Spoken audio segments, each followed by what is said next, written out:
போட்டாங்களே இப்ப வந்து எல்லாம் தடுக்க அடேய் நீங்க எடுக்கிறோட விக்கிறல பாஸ்ட்னே டேய் களவாண்ட பொருள 1/4 மணி நேரம் வச்சிருந்தா கூட உசுருக்கு ஆபத்துனா என் உடுக்கு. ஐயா ஐயா நீங்க எங்கதான் இருக்கீங்களா ஐயா? ஆமா. நல்ல வேளை ஊரை விட்டு போகலையே.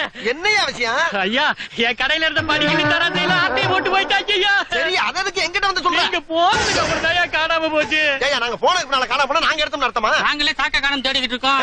எங்க கூட இருந்த சாக்கே காணா. மொத்த ஐட்டத்தோட விலை எவ்வளவு தெரியுமா? எவ்வளவு? 5000 ரூபாயா? 5000மா? அட பாவி 5000 ரூபாய் பொருளை வாங்கிக்கிட்டு 500 ரூபாய் கொடுத்து ஏமாத்திட்டேடா. அப்ப நீங்க அடிச்சீங்களா? இது உனக்கு தேவையில்லாத விஷயம்.